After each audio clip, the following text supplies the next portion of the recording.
যানজটে অতিষ্ঠ বরিশাল নগরবাসী। ব্যাটারি চালিত রিকশা ও ইজি বাইকের কারণে এমন অবস্থা বলে অভিযোগ স্থানীয়দের। প্রতিনিয়তই ঘটছে ছোট বড় দুর্ঘটনা।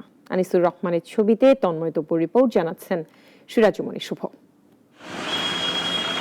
সকাল থেকেই বরিশাল নগরীর বটতলা, নতুন বাজার, চকবাজার, সদর রোড সহ প্রায় 15টি সড়কে লেগে থাকে অসহনীয় যানজট। হিমশিম খেতে হয় ট্রাফিক পুলিশকেও, যার প্রধান কারণ ব্যাটারি চালিত রিকশা ও ইজি বাইক।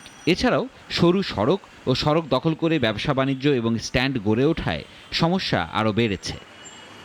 অপরিকল্পিত নগরায়নের কারণে নগরীতে যানজটের মাত্রা বেড়েছে বহুগুণ। তাছাড়া অপ্রাপ্ত বয়স্কদের হাতে ব্যাটারি চালিত এসব রিকশা ও ইজি বাইক চলে যাওয়ায় দুর্ঘটনাও বেড়েছে। 3 চাকার ব্যাটারি চালিত রিকশাগুলো এগুলো খুব ঝামেলা করতেছে, যার জন্য যানজটের পরিমাণটা দীর্ঘদিন বৃদ্ধি পাইছে। অবৈধভাবে এত গাড়ি বাড়ছে আর অদক্ষ এত ড্রাইভার যে প্রতিনিয়ত অ্যাক্সিডেন্ট হইতে আছে রাস্তাঘাটে। আমরা যে বাসা থেকে বের হই সেই অলিগলি পর্যন্ত আসলে আমরা এই ভুক্তভোগী। বিশিষ্টজনরা বলছেন, নগরীর ধারণ ক্ষমতার চেয়েও যানবাহনের সংখ্যা কয়েক গুণ। সংশ্লিষ্ট কর্তৃপক্ষ দ্রুত যথাযথ ব্যবস্থা না নিলে সমস্যা আরও প্রকট আকার ধারণ করবে। প্রয়োজনের তুলনায় অতিরিক্ত মাত্রা এগুলিকে কিভাবে তারা রাস্তায় চলতে দেয়। আবার হ্যাঁ, এটাও ঠিক যে এরা যখন একটা জীবিকা আসছে, জীবিকার থেকে এদের বিকল্প ব্যবস্থা। আমার কথা হলো বিকল্প ব্যবস্থা শহরের মহানগরের বাইরে নিয়ে যাবে।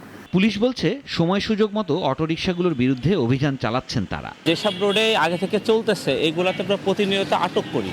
আটক করে একটা নির্দিষ্ট সময় রেখে তাকে সড়ক যে আইন আছে আইনের ভিতরে তাকে জরিমানা নিয়ে পরে ছাড়া হয় একটা নির্দিষ্ট সময় পর। অন্যদিকে ইজি বাইকের কারণে যানজট সৃষ্টির কথা স্বীকার করে দ্রুত এর বিরুদ্ধে ব্যবস্থা নেওয়ার কথা জানিয়েছে বিআরটিএ। আমাদের যে যাত্রী পণ্য পরিবহন কমিটি আছে, সেই কমিটির প্রতি কিছু উদ্যোগ নেওয়া হয়েছে যাতে এই অবৈধ ইজি বাইক যেন তৈরি হয় সেই কারখানাগুলো কিন্তু আমরা সিলগালা করেছি। এসব ইজি বাইক ও রিকশাগুলোকে নগরীর ভেতর সময় ভাগ করে চলাচলের ব্যবস্থা করার চিন্তা করছে কর্পোরেশন। এগুলো সবগুলোকে আমরা হয়তো আমাদের নিয়ন্ত্রণে নিয়ে আসবো এবং ভাগ করে দেবো, যে সকাল থেকে বিকাল পর্যন্ত একটা, বিকাল থেকে রাত পর্যন্ত আরেকটা গ্রুপ চলবে। বরিশাল নগরীতে এসব যানবাহনের সংখ্যা 30,000-এর বেশি। প্রতিটি যান থেকেই প্রতিদিন চাঁদা আসে 20 থেকে 40 টাকা, যা বছর শেষে দাঁড়ায় প্রায় 50 কোটি টাকায়। তাই এসবের বিরুদ্ধে ব্যবস্থা নিতে গেলেই আন্দোলন আর সড়ক অবরোধ করে জিম্মি করা হয় নগরবাসীকে। সিরাজুমণি শুভ, নাগরিক। ওয়ালটন আবারও মিলিনিয়ার অফারে ওয়ালটন ফ্রিজ কিনে আপনিও হয়ে যেতে পারেন মিলিয়নিয়ার।